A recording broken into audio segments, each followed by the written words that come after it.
L'invité de la matinale sur NC Première. Et l'invité de la matinale est Jean-Louis Cariconde ce matin, professeur au lycée Jules Garnier et délégué FSU. La première partie, les questions de Thierry Belmont. Bonjour Jean-Louis Cariconde. Bonjour. Comment avez-vous vécu l'agression de ce professeur du lycée Petro Attiti ? Cette agression, dès qu'on l'a appris, ça nous a choqués parce qu'on a atteint un autre stade, si vous voulez, dans le style de l'agression. Mais des agressions, il y en a.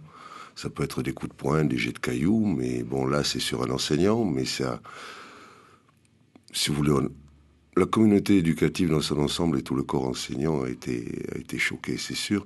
Mais c'est ce stade dans la violence. On a l'impression qu'on a affaire à une banalisation des choses. Et c'est pour ça qu'on a voulu tirer la sonnette d'alarme, parce que ça nous semble réellement important de dire, bon, parce que ces agressions, elles touchent la communauté enseignante, mais elles touchent l'ensemble de la communauté éducative, à savoir les élèves entre eux. Il y a des agressions entre élèves d'une rare violence, si vous voulez, il faut le savoir, faut pas nier les choses. Ça se passe des fois dans l'établissement, plus souvent autour de l'établissement, mais dans un périmètre assez proche.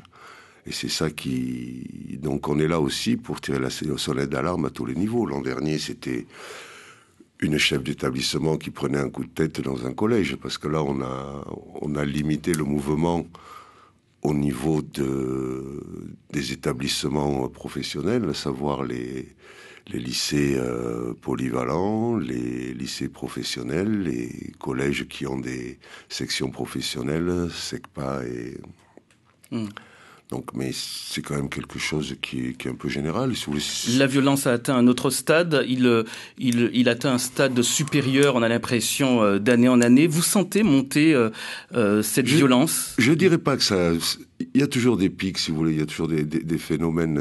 Là, maintenant, ça se banalise. Les incivilités, parce qu'on parle de violence, mais la violence, où commence-t-elle ? Elle est verbale au départ. Elle peut à tous les niveaux. Le problème, c'est qu'on est là, nous, pour tempérer les choses. On est là pour éduquer les enfants. Nous avons des parents qui nous confient leurs enfants. Certains nous les confient totalement, d'autres non.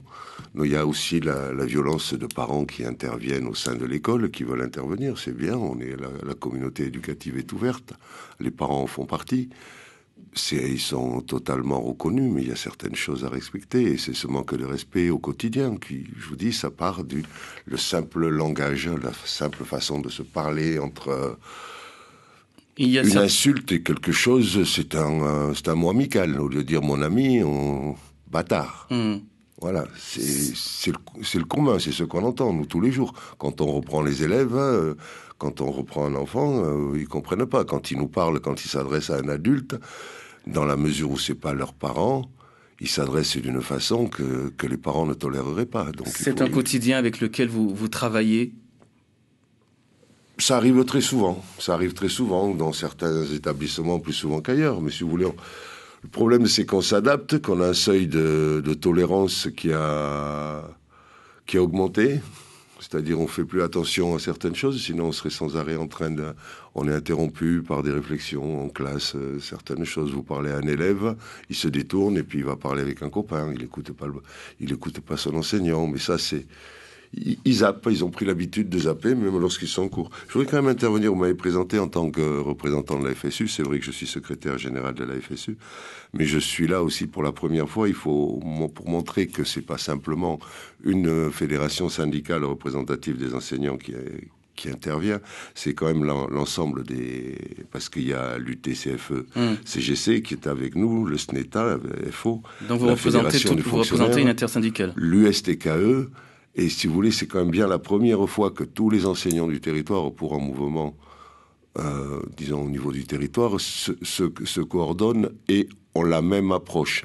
Jusqu'à présent, il y a eu des intersyndicales dans certains établissements quand il y avait un problème. Là, c'est réellement la première fois en Nouvelle-Calédonie que tout le monde a le même avis. Parce que on parle là des enseignants, mais dans la communauté éducative, comme je vous disais, ils ont déjà ce qui fait... L'objet de ce sont les élèves. Donc, Oui. Alors, dans le grand journal de 6h30, un professeur nous racontait hier les incivilités dans son lycée, des insultes, des tags, des élèves qui urinent, qui défèquent. Les mots étaient assez crus pour raconter son quotidien. On comprend effectivement qu'il ne s'agit pas d'un climat propice, ni pour enseigner, ni pour apprendre. Les situations sont celles-là, elles sont parfois tendues entre professeurs, élèves. C'est pas un climat propice pour apprendre ? C'est pas que les situations sont tendues, c'est que les incivilités arrivent devant vous sans faire... elles sont normales. Ça se fait...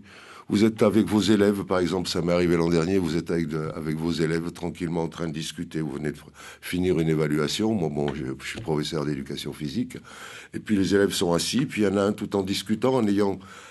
On a l'impression que les professeurs se sont habitués à la situation. On a un échange normal, et puis vous avez un gamin, le gamin il a 17 ans en l'occurrence, il ramasse des brindilles et tout ça, et tout en discutant, en ayant un échange constructif. Il lance un mot. Il met le feu. Il commence à allumer un feu alors qu'il est en plein... Vous dites, mais qu'est-ce que tu fais là? Et d'un seul coup, pouf, il réalise. Alors il éteint vite le feu, il dit, oh pardon monsieur, et puis on continue la discussion. Donc voilà, si vous voulez, il y a des petites choses. Ils sortent du lycée. Maintenant, tous les abords du lycée ont été nettoyés, mais avant, en fin d'année, on avait beaucoup d'incendies sur le chemin du retour. Alors la question, c'est quelquefois comment comprendre ces passages à l'acte, comment comprendre ces situations, comment comprendre ces mots, ces gestes. Nous, on n'est pas là uniquement pour sévir, on est là pour les éduquer. Vous parliez de tags, on sait qu'ils existent. Moi, l'autre jour, j'ai un élève que j'ai surpris en train de taguer et il me disait non, il me montrait son doigt. Il me dit, j'ai fait que ça avec son doigt. J'avais l'impression qu'il avait passé son doigt. Donc, il a passé 3 heures finalement en compagnie d'un de ses camarades de classe, au lieu de faire un cours de PS, à nettoyer tout le vestiaire. Et à la fin... Comment remédier à la situation, Jean-Louis Cariconde? Le débrayage de mercredi, c'était pourquoi? Pour alerter les professeurs? Pour crier votre ras-le-bol? C'était aussi pour alerter notre administration, parce que, si vous voulez, le sentiment que l'on a, c'est que les choses étaient banalisées, tellement banalisées qu'il n'y avait plus de transparence. On n'en parlait plus. Les choses se passaient, on apprenait de temps en temps, tiens, une agression par-ci, tiens, ceci par-là, tiens, au LPCH, 4 élèves massacrent à coups de chaussures un de leurs copains, un prof intervient et de suite se fait menacer par les autres. Voilà, c'est... Les réponses qui vous ont été apportées par le recteur... Elles sont satisfaisantes, parce que nous, ce qu'on veut, c'est qu'il y ait de transparence. Vous savez, la Nouvelle-Calédonie, on a toujours... est un pays qui est calme, où les choses se passent. C'est vrai que nous avons des échéances électorales, c'est vrai qu'elles sont déterminantes pour l'ensemble de la Nouvelle-Calédonie. On ne veut pas qu'à cause de ça, on taise tout ce qui se passe. Si vous voulez, tout le monde est conscient qu'il y a des échéances électorales. Si vous voulez, quand je vous dis que ce sont toutes les entreprises, toutes les représentations syndicales qui sont là, c'est que ça touche tout le monde. Il n'y a pas de politique derrière, il n'y a rien du tout. C'est un ras-le-bol, c'est un phénomène d'éducation. Tout le monde doit être parfaitement conscient de ça. Ça touche tous les enfants de toutes les communautés. Voilà. Il y a une politique éducative qui doit être menée plus en profondeur, selon vous, et à long terme. À long terme, c'est du long terme, c'est du quotidien. C'est du quotidien, c'est-à-dire chacun, à chaque niveau que ce soit, doit toujours revenir à des fondamentaux qui sont bons. On a remis au goût l'instruction civique. C'est pas en faisant 1 heure d'instruction civique que les choses s'amélioreront. C'est simplement dans nos actes citoyens tous les jours. Vous voyez une agression en ville, qu'est-ce qui se passe? Il y a des gens qui passent à côté, qui n'interviennent pas, qui laissent faire. Jean-Luc Cariconde, professeur au lycée Jules Garnier et représentant de l'intersyndicale. On continue à en parler dans un instant à 7h10.